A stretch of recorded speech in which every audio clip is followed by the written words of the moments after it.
Okay, so from my backyard,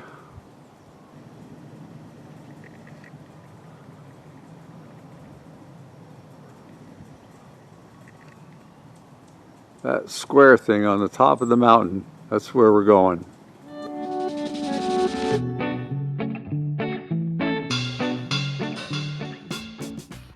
So we're on the top of a 3,400 foot mountain that overlooks the Pacific Ocean. And this building, we call it the Cube. That's a 4-story high building. And it used to have a gigantic radar dish on top. And I'll put in a clip of what that used to look like.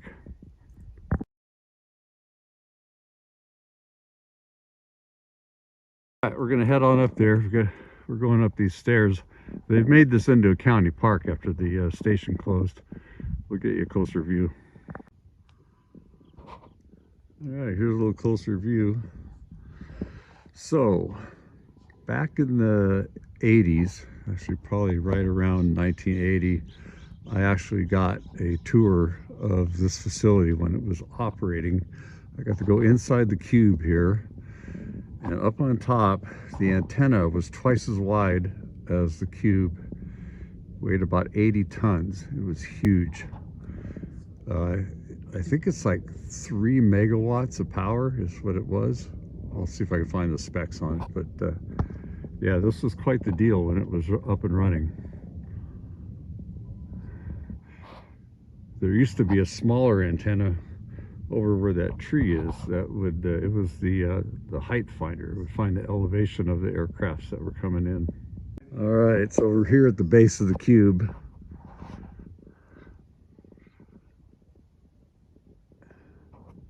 Let me see if I can zoom out. A negative zoom. Yeah, this thing is just gigantic. It's hard to describe how big it is, but what's amazing is how big the antenna was that was on top. All right, so looking back toward the Bay Area. So they built this right on top of the mountain. Just looking down. It's kind of a little bit of a rainbow down there in that cloud.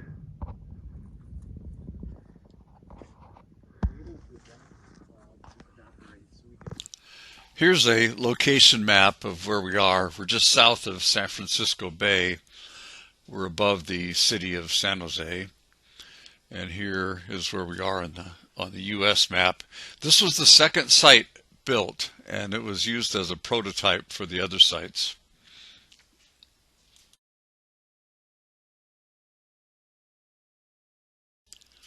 Here's an aerial view of the base, the last year of its operation.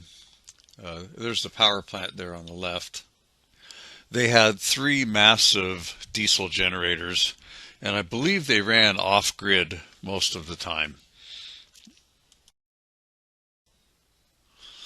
Just the mechanical specs to rotate the antenna were pretty amazing. I mean, the antenna weighed 85 tons. The main bearing was 9 foot in diameter, and that was a hydrostatic bearing.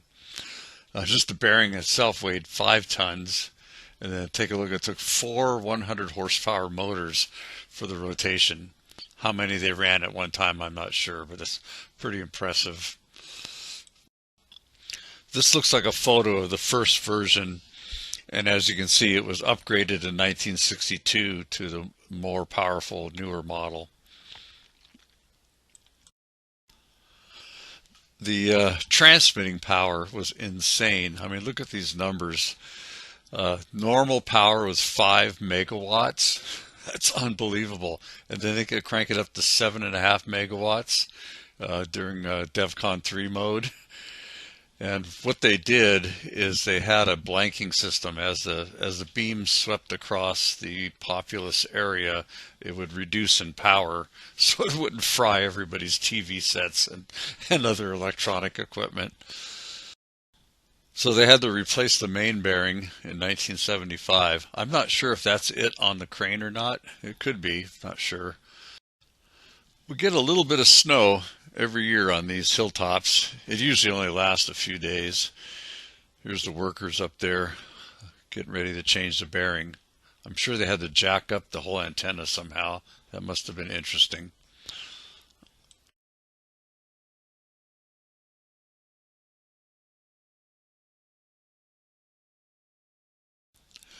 This is a smaller radar, what they call the height finder, and it oscillated up and down, and it could also swivel. And they used that in conjunction with the main radar. Actually, the computer did it all, but it would calculate the altitude of the aircraft that they were tracking, and they could, they could command it to zoom in on a particular target or aircraft. And then this is the tower that it used to sit on. Of course, it's been removed in this photo, but in fact, that whole tower is gone. This is from a museum at a different site, but the same system. So you can see the electronics and computer equipment and the scope that they used. Now, when I got the tour, the scope was a little bit different than this one, and they had a lot of scopes. But what I wanted to point out is they had a cursor that they could move around the screen. I think that was the optical pointer that you see down there on underneath that case. But I thought I remember something like a trackball. But they could put the cursor right over one of the targets, and that would realign that height finder antenna, and it would calculate the elevation or the altitude and put it right on the screen. And also, if it had an IFF transponder, it would trigger that transponder and put the aircraft ID number right on the screen as well. It was pretty amazing technology for the time. Bear in mind, this was 40 years ago when I got the tour, so I'm going off memory the best I can.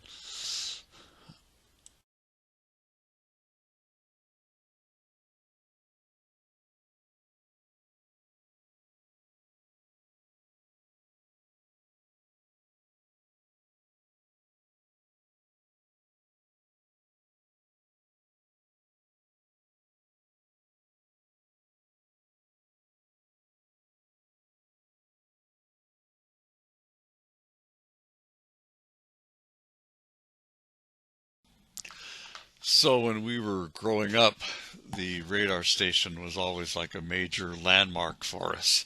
You could always tell where you were. You just looked up and you could get your bearings based on uh, where you saw the radar station. And then if you had your car radio on a weak station, every time the beam would swing over, it would crackle on the radio. Yeah, so some good memories. I think it was the last year of operation. They actually put some gigantic Christmas lights on the cube, and you could see them, all over the South Bay every time you looked up there.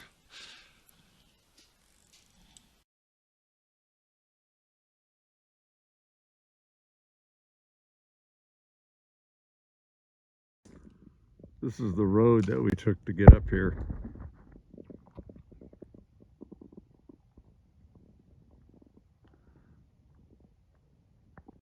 There's a whole bunch of hiking trails up here, so we're getting a little bit of a hike in today. There's the backside. The clouds are burning off now. Okay, I don't know how well this is going to zoom in. Okay, right there in the center, that's downtown San Jose. And then actually we've got a better view now. That is Lick Observatory on top of Mount Hamilton over that way. Okay, way over there, that bald hill is called Mine Hill. And from there and kind of back over this way is the old New Almaden mining site. It's one of the largest mine sites in California, and it was quicksilver, mercury. It was really going big time during the wars, World War I, World War II. It's all closed down now, and it's another hiking park. Okay, we're on that bald hill that we were showing when we were up top there.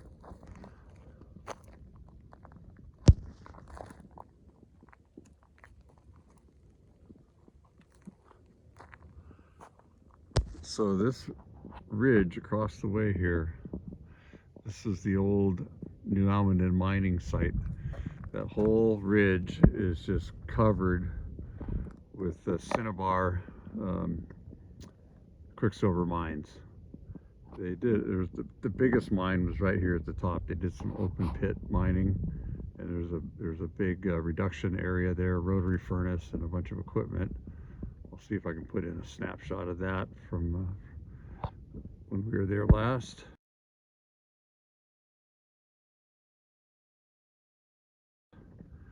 And then down here is New Almaden Reservoir. That's the way we're going to go out. We're going to go out that way.